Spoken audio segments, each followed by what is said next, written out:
Hey, how you doing there again, folks? Me again, of course, Brandon Wenzel.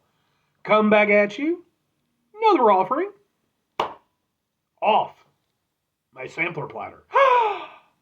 Yes, indeed, folks. I'm playing review series videos I've been doing for a little while now. Go over there, try out food and drink items. I eat stuff and drink stuff, then, folks. I'm going to talk about stuff. I'm going to let you know all that you need to know about hopefully delicious stuff that, time I'm doing this, folks, I'm not going to lie. I just got through reviewing some nacho fries. I'm still hungry. But we'll get to that. Folks, it's super simple format. I'm going to go over there and try out food and or drink items for you. Whilst I'm doing so, I'm yammering on about it for a bit. Whilst I'm doing all that, I'm in my back room today, which means we get Peter Can Thunderbolt poster. Ooh, Peter Can Thunderbolt poster. Whilst I'm doing all that, folks, I am doing something else. What is it? I'm wearing a super cool shirt. Folks, when I wear super cool shirts, I always like to highlight the super cool shirt. What super cool shirt am I wearing for you today? Happens to be my half gain shirt, which I love this shirt. It's a very cool shirt. Designed by my friend Mark. He's an excellent graphic artist. But what the hell is Half Gain? So Half Gain were a band that existed sort of like the late 90s, early 2000s era during the whole nu metal boom at the time. They were not like a huge band by any measure, but they did their thing, had their run, what have you. I eventually ran into their stuff a couple years ago, and I like nu metal. I ended up liking their stuff. And then on top of that, it turned out that I had a connection to them anyway, because the lead singer of Half Gain would eventually become the lead singer of the band Dead, D-E-D, who I already really liked, so it was really cool. When I saw that Dead was going to be performing not too far away from me, I went over there and asked my friend Mark to make this shirt. Sadly, the lead singer didn't notice, which kind of, bummed me out a little bit. No, there wasn't anything against him. He's just performing and stuff. But I love the shirt. Anyway, what am I trying for you today, folks? What are we doing here? So like I just said, just got through reviewing some Frank's Red Hot Diablo Chicken Nacho Fries from Taco Bell. And when I was looking over the Taco Bell menu, they had another new item, and it was something that I'd been kind of waiting for with bated anticipation. So finally came out, figured let's get it in. What is it? Boom! But what is this? This is their steak and poblano rolled quesadilla. Ooh, okay. All right. Hopefully this is good. What the hell's the difference between a rolled quesadilla and a burrito? Because I don't know that there is one. It's longer for sure, but I've had long burritos. Let's get a thing for a thing here, and we'll try to get the best possible angle. The lighting's terrible. I'm just gotta go. Let's give it a shot. I mean, they're getting a little bit fancy. Poblano. Ooh.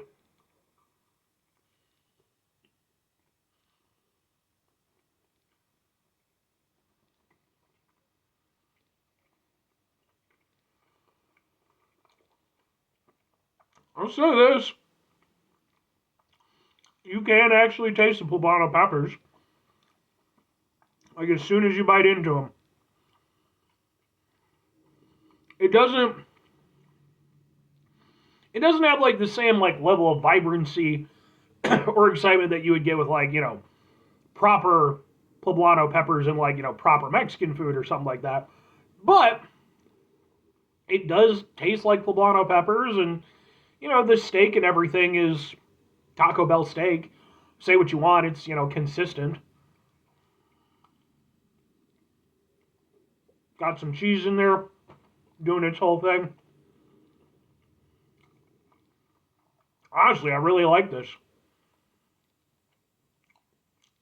I mean, say what you want about fast food. And of course, Taco Bell is, has its reputation for, good or bad or what have you. And it's like, look, fast food is what it is. It's obviously not going to go over there and stand up against, the real deal stuff. But, if it's quick, it's relatively cheap, although these days it's not very cheap.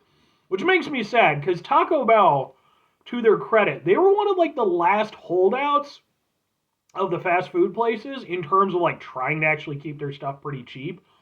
And I remember back in the day, man, you could go to Taco Bell with $10 in your wallet.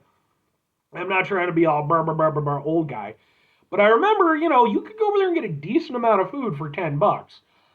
Between this and the nacho fries, that cost me more than $10. So, but I will say, for this being what it is, it's pretty meaty. I do actually like the rolled sort of aspect of it.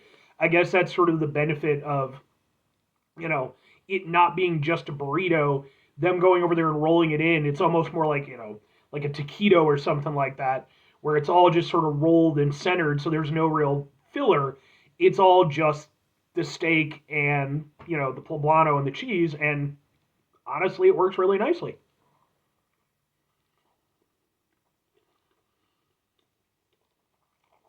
I already like their quesadillas as they are. Turns out if you go over there and roll them up, they work out pretty nice. Got sort of a queso flavor to it. Honestly, I like this a lot. This is good. It's a little bit more of again, more of a burrito than a quesadilla, but steak tastes decent for what it is. What it is being Taco Bell steak. But it's tender, it's not chewy or anything like that. And I mean, the big surprise to me is how well they've implemented the poblano peppers. They add in a nice sort of hit of freshness, and it really does separate them from really anything that I've had from Taco Bell in all my years of going to Taco Bell. It gives it a very distinct flavor profile.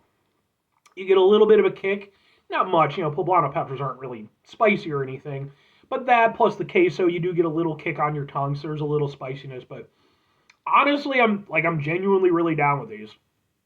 I think between these and the nacho fries, not bad, not a bad little lunch for myself. Okay, but two questions have to be asked: would I get them again?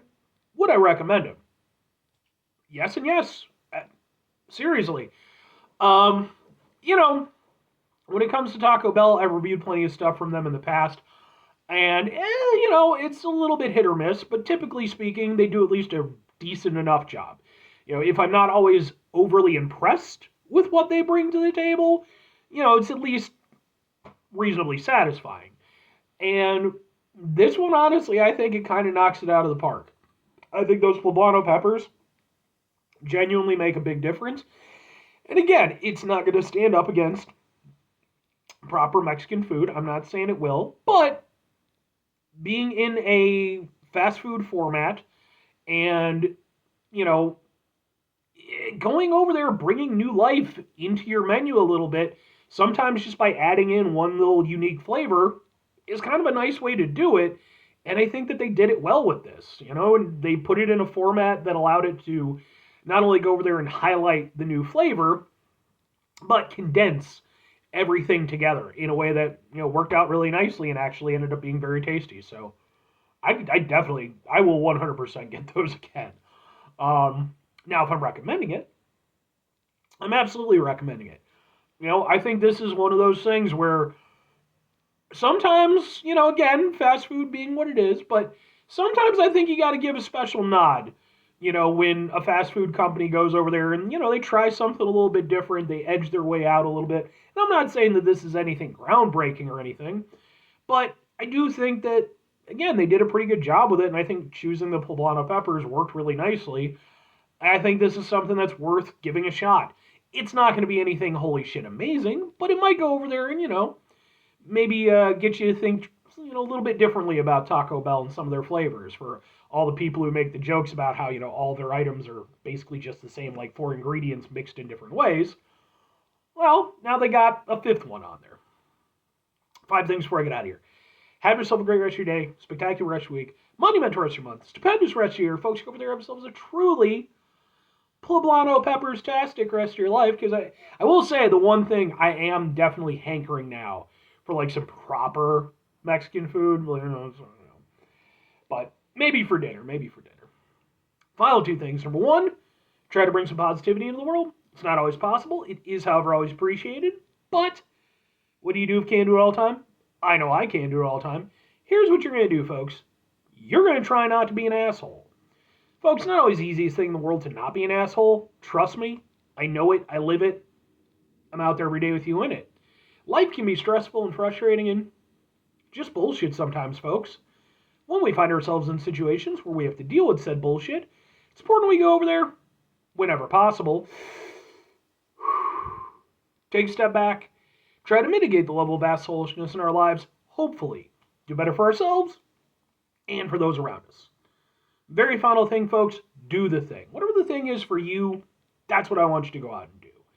Folks, let me know. Do you like poblano peppers? Do you think they work well in various types of cuisines? Or, you're just not a pepper person, I know for a fact, like, my buddy Joe, there's not a chance in hell I could get him to go over there and eat this because he doesn't really do most vegetables, and peppers are definitely included in that. So, but I think for me personally, I like them, man. It's funny because, like, the older he and I have gotten, as, timeline and all that stuff, he has only really, if anything, just doubled down on how stubborn he is with his food choices. Whereas conversely, I've really kind of gone the opposite route. Like, I've expanded my food profile pretty significantly. And that's not to say, ill of him or, yay of me or anything. It's just, it's interesting, different people, different perspectives. Anyway,